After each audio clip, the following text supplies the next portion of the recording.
भाग्यवान, अरे ओ भाग्यवान, मेरी खांसी की दवा कहाँ है? मुझे बहुत तेज खांसी हो रही है।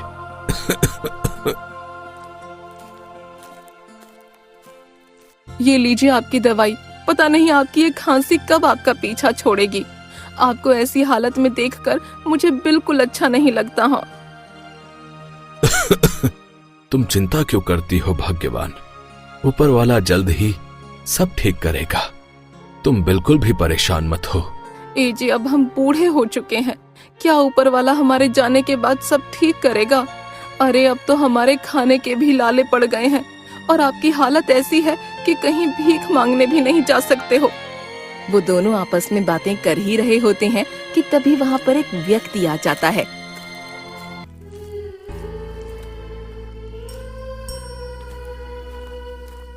अरे पंडित जी, कैसे हैं? घर में सब ठीक तो है ना?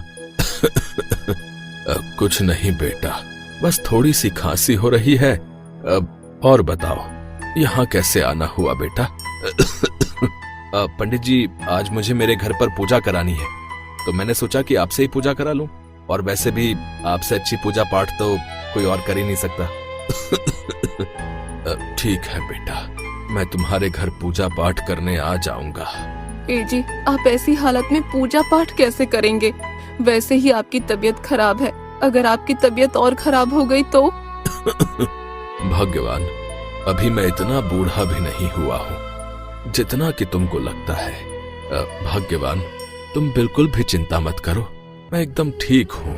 सुखराम ये कह ही रहा होता है कि तभी उसे चक्कर आ जाते हैं और वो पलंग से नीचे गिर जाता है। जी, आपको लगी तो नहीं? उठिए, चलिए उठिए।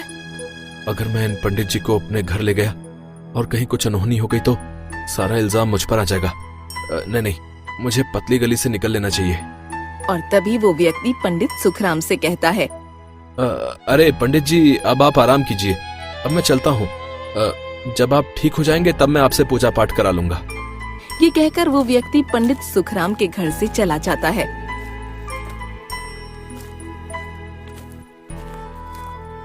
जी, आपने उस व्यक्ति से ऐसा क्यों कहा कि आप उसके घर पर पूजा पाठ करने जाएंगे? आप देख नहीं रहे कि आपकी हालत कितनी खराब है? भाग्यवान, अगर मैं कहीं पूजा पाठ करने नहीं जाऊंगा तो हमारे घर का गुजारा कैसे होगा?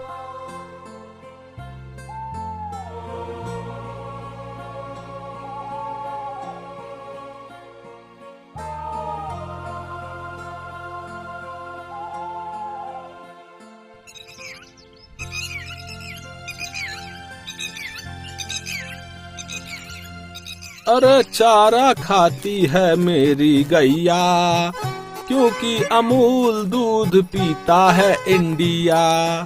ओ मेरी गाय माता, पेट भर के चारा खाना और हमें बाल्टी भर के दूध देना, ताकि मैं उस दूध को बेचकर अच्छे पैसे कमा सकूं। हाँ, जब तक गाय चारा खा रही है तब तक मैं कुछ देर झपकियां ले लेता हूँ।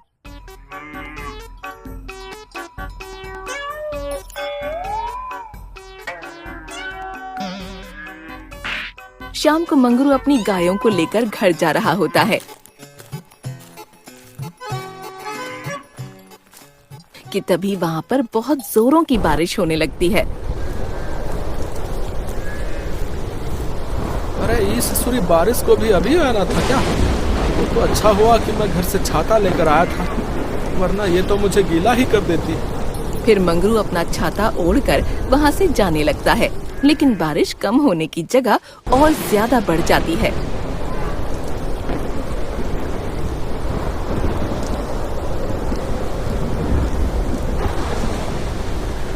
अरे बाप रे, लगता है इंद्रदेव आज बहुत ही ज्यादा गुस्से में है।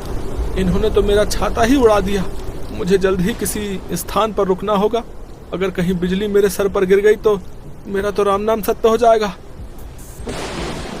थोड़ी दूर चलने के बाद मंगरू को एक बरगद का पेड़ दिखाई देता है। जब तक बारिश बंद नहीं हो जाती मुझे इस बरगद के पेड़ के नीचे ही रुकना होगा, नहीं तो मेरे सारे कपड़े गीले हो जाएंगे।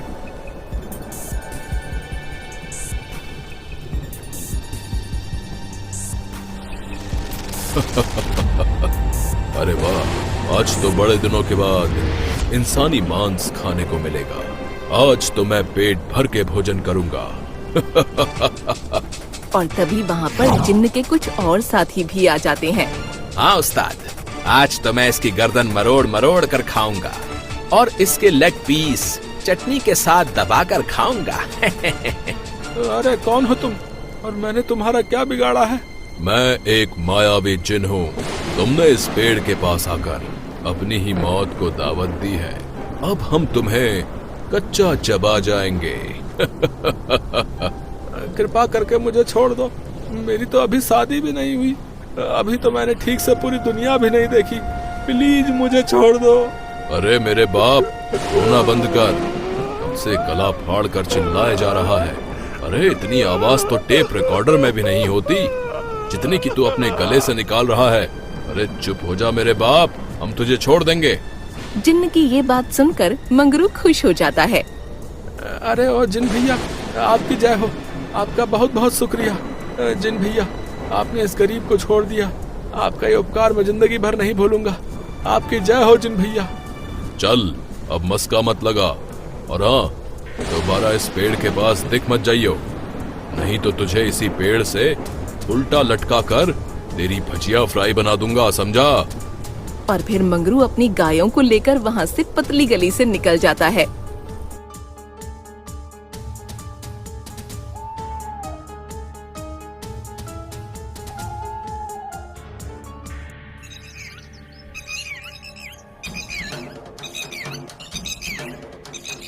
अरे भाई, तुम्हें पता है कल रात जब मैं नदी के किनारे से आ रहा था, तभी मैं कुछ देर एक बरगद के पेड़ के नीचे जो है वहाँ पर रुका और कुछ जिन जो है उन्होंने मुझे पकड़ लिया और वो मुझे जान से मारने की कोशिश करने लगे। भैया, बड़ी ही मुश्किल से जान बचा कर आया हूँ। अरे मंगरू भाई, अरे तुम भी बड़ा अच्छा मजाक कर लेते हो। अरे ये जिन बिन कुछ नहीं होता है बे। अरे मंगरू भाई, तुम्हें हम ही मिले थे मजाक करने के लिए क्या? आजकल के इस जमाने में तुम भी इन जिन और भूतों पे विश्वास करते हो? अरे भाइयों, मेरा विश्वास कीजिए, मैं सच कह रहा हूँ। उस बरगद के पेड़ के नीचे सच में जिन रहते हैं भैया। अगर आपको मेरी बातों पे विश्वास नहीं होता तो आप आज रात को उस बरगद के पेड़ के पास जाना, आप लोगों को सब समझ में आ जाएगा। अगर ऐसा है तो हम आज रात को ही उस बरगद के पेड़ के पास जाएंगे। अरे हम भी तो देखें कि आखिर उस पेड़ के पास जिन रहते भी हैं कि नहीं।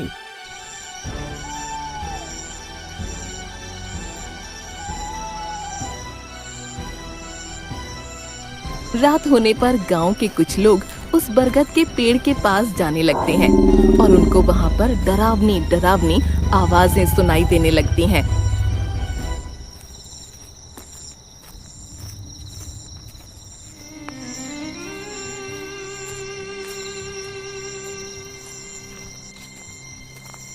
अरे भाइयों, ये डरावनी आवाजें कहाँ से आ रही हैं?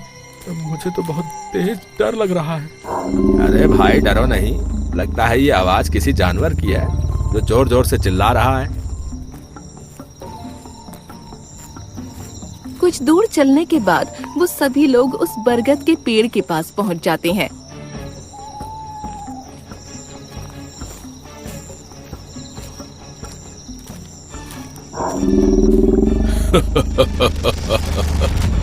अरे साथियों, देखो कितने सारे लोग आए हैं। आज तो हम इन सबको मसाले के साथ खाएंगे। हाँ उस्ताद, आपने एकदम ठीक कहा। आज तो हम इनको मिर्च मसाले के साथ खाएंगे।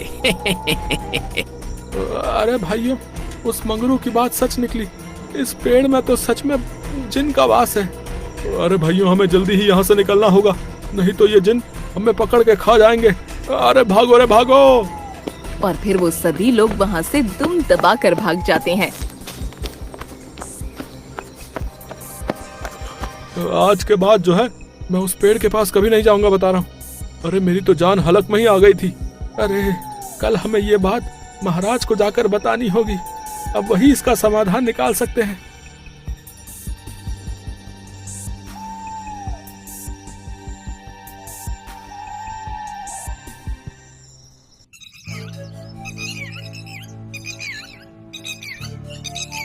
अगले दिन सभी गांव वाले राजा के दरबार में पहुंचते हैं। प्रणाम महाराज। अरे गांव वालों, तुम सब इतनी चिंता में क्यों लग रहे हो? आखिर बात क्या है जो तुम सबको यहाँ आना पड़ा? अब आपको क्या बताएं महाराज, हमारी नदी के पास जो है एक बरगद के पेड़ के नीचे बहुत ही खतरनाक जिन रहते हैं महाराज। ये तुम क्या कह रहे हो? मैं इन सब बातों पर विश्वास नहीं करता। जिन बिन कुछ नहीं होता। हमारी बात का विश्वास कीजिए महाराज, हमने उन मायावी जिनों को अपनी आंखों से स्वयं देखा है। फिर उस व्यक्ति ने राजा को विस्तार से सारी बात बताई। अच्छा, ये तो बड़ी ही गंभीर समस्या है। हमें जल्द ही इस विषय पर कुछ करना होगा, नहीं तो वो जिन हम लोगों को हानि पहुंचा सकते हैं। हाँ महाराज, कुछ कीजिए, क्योंकि उस रास्ते से किसी न किसी व्यक्ति का जो है आना जाना लगा रहता है। गांव वालों, आप सब निश्चिंत होकर अपने घर जाओ। हम जल्द ही इस समस्या का समाधान निकाल लेंगे। और फिर सभी गांव वाले राजा को प्रणाम कर वहां से चले जाते हैं।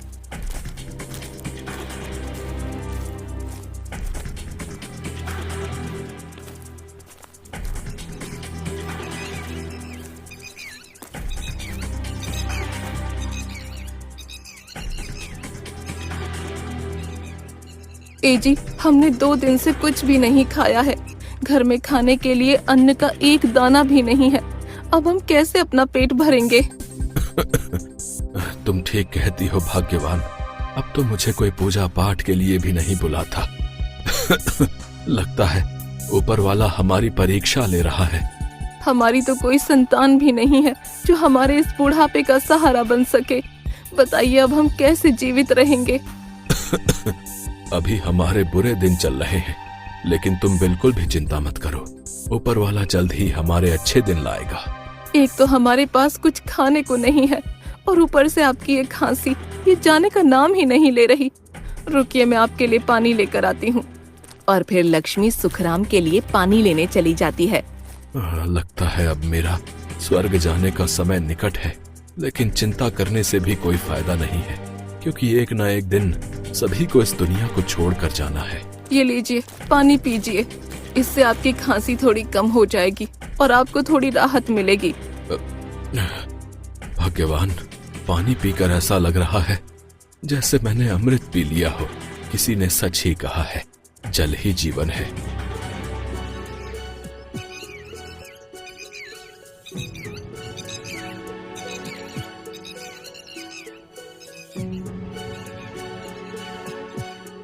मुंशी जी, क्या आपके पास कोई उपाय है कि हम उस जिन से कैसे पीछा छुड़ा सकते हैं? महाराज, इसका उपाय तो मेरे पास नहीं है, लेकिन मैं एक बाबा जी को जानता हूँ। उन्होंने कई जिन्नों को पकड़ा है। हो सकता है वो हमारी कुछ मदद कर दें। ठीक है मुंशी जी, अगर आप कहते हैं तो हमें उन बाबा जी को अवश्य बुलाना चाहिए। आप आज ही उनको हमारे महल में बुलाइए। जी महाराज, आपका हुक्म सराखों पर। कुछ देर बाद वो बाबा जी राजा के दरबार में पहुंच जाते हैं। प्रणाम महाराज, बताइए आज आपको मेरी याद कैसे आ गई? बाबा जी, हमने यहाँ आपको किसी खास काम के लिए बुलाया है। कैसा काम महाराज, बताइए। हो सकता है मैं आपकी कुछ मदद कर दूं। बाबा जी, दरअसल बात यह है कि हमारे गांव में एक नदी के किनारे एक बरगद का पेड़ है जिस पर जिन का बसेरा है। आपको हमने उन जिनों को भगाने के लिए बुलाया है। क्या आपके पास कोई उपाय है? उपाय तो है महाराज, लेकिन उपाय थोड़ा कठिन है। आप हमें वो उपाय बताइए बाबा जी, हम वो उपाय करने के लिए तैयार हैं। महाराज, उस जिन से पीछा छुड़ाने के लिए आपको उस बरगद के पेड़ पर एक सफेद कपड़ा बांधना होगा। उस कपड़े के बांधने के 2 दिन बाद वो जिन अपने आप ही जिन लोग चले जाएंगे। लेकिन महाराज, उस बरगद के पेड़ पर सफेद कपड़ा बांधने कौन जाएगा? अगर कोई उस पेड़ के पास गया तो वो जिन उसे जिंदा नहीं छोड़ेंगे।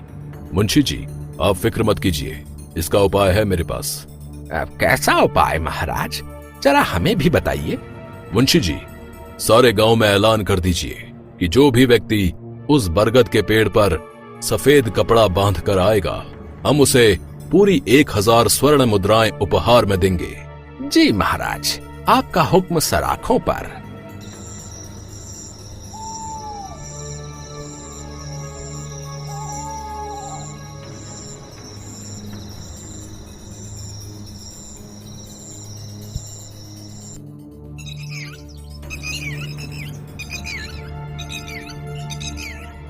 सुनो सुनो सुनो, महाराज का हुक्म है कि जो भी व्यक्ति उस बरगद के पेड़ पर सफेद धागा बांध कर आएगा उसे महाराज 1000 स्वर्ण मुद्राएं उपहार में भेंट करेंगे।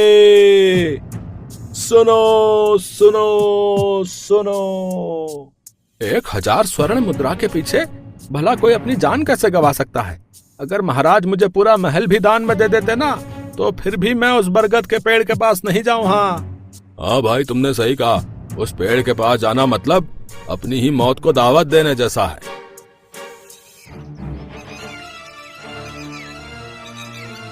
भाग्यवान, तुमने सुना? जो भी व्यक्ति उस बरगद के पेड़ पर सफेद कपड़ा बांध कर आएगा, महाराज उसे 1000 स्वर्ण मुद्राएं भेंट करेंगे। लेकिन उस पेड़ के पास कौन जाएगा? किसमें है आखिर इतनी हिम्मत? मैं जाऊंगा उस पेड़ पर सफेद कपड़ा बांधने। ये आप क्या कह रहे हैं? क्या आपका दिमाग खराब हो गया है? आप भली भांति जानते हैं कि उस पेड़ पर मायावी जिन्न का वास है, और कहीं आपको कुछ हो गया तो? भाग्यवान, वैसे भी हमने 2 दिनों से कुछ खाया नहीं है। घुट घुट कर मरने से अच्छा तो यही है कि मैं उन जिनों के हाथों ही मर जाऊं। ये आप क्या कह रहे हैं? अगर आपको कुछ हो गया तो मैं भी जिंदा न रहूंगी। चुप हो जाओ भाग्यवान, मुझे कुछ नहीं होगा। मुझ पर विश्वास रखो, ऊपर वाला सब ठीक करेगा। ये कहकर पंडित सुखराम राजा के महल चला जाता है।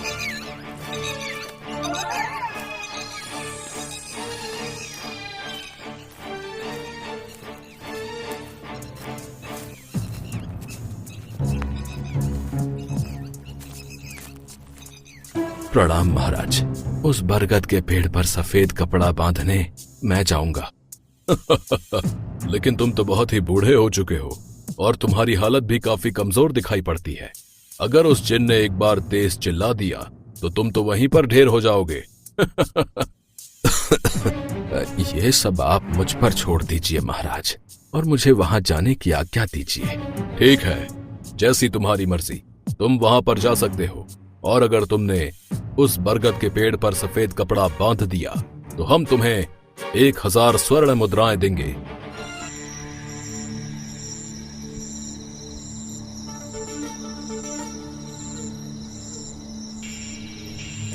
रात होने पर पंडित सुखराम उस पेड़ के पास पहुंच जाता है।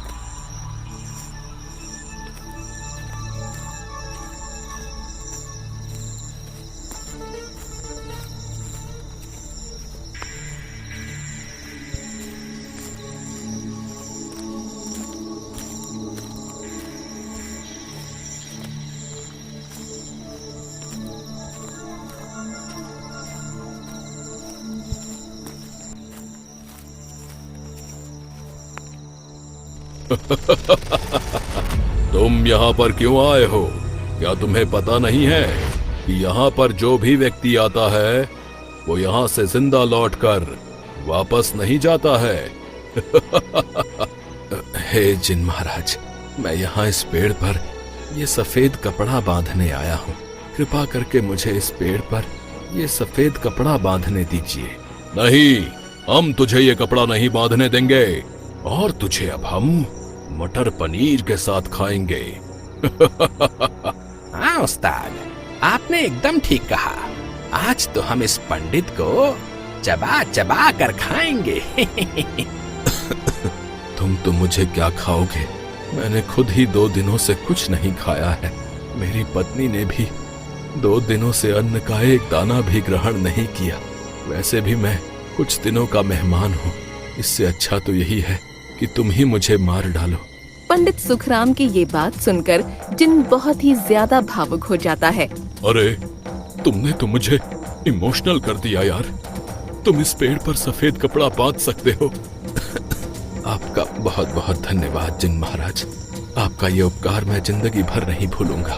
फिर पंडित सुखराम उस पेड़ की शाखा पर वो सफेद कपड़ा बांध देता है। जिन महाराज, अब मुझे यहाँ से जाने की आज्ञा दीजिए। लगता है मुझे तुम्हारी ये खांसी भी ठीक करनी पड़ेगी, नहीं तो तुम दिन भर खू खू खू करते रहोगे। फिर जिन्न अपने जादू से पंडित सुखराम की खांसी को भी ठीक कर देता है।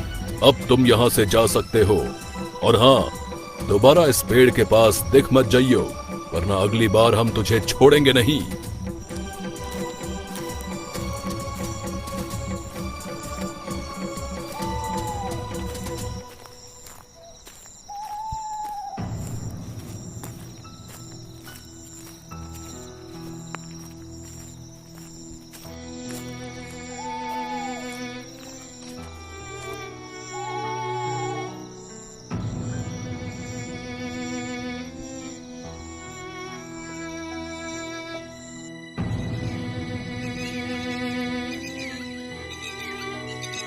और फिर अगले दिन पंडित सुखराम राजा के दरबार में पहुंच जाता है।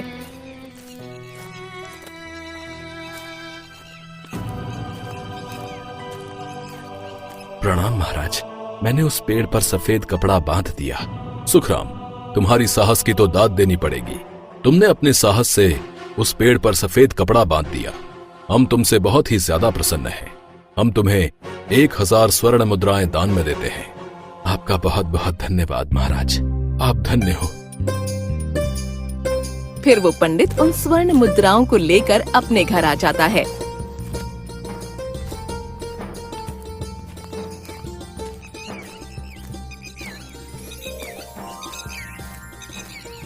जी, आप आ गए। मैं आपका कब से इंतजार कर रही थी। भाग्यवान, मैंने उस पेड़ पर सफेद कपड़ा बांध दिया, और ये देखो, महाराज ने मुझे 1000 स्वर्ण मुद्राएं भेंट की हैं। अरे ये क्या, आपकी खांसी तो एकदम ठीक हो गई है। हाँ भाग्यवान, उस जिन्न ने मेरी खांसी ठीक कर दी है। अब हम इन स्वर्ण मुद्राओं को बेचकर एक बड़ा सा घर बनाएंगे। फिर पंडित सुखराम ने उन स्वर्ण मुद्राओं को बेचकर एक बहुत ही बड़ा आलीशान घर बनवाया और अपनी सभी जरूरतें पूरी की। और फिर 2 दिन बाद उस बरगद के पेड़ से वो सभी जिन्न अपने जिन्न लोक चले गए।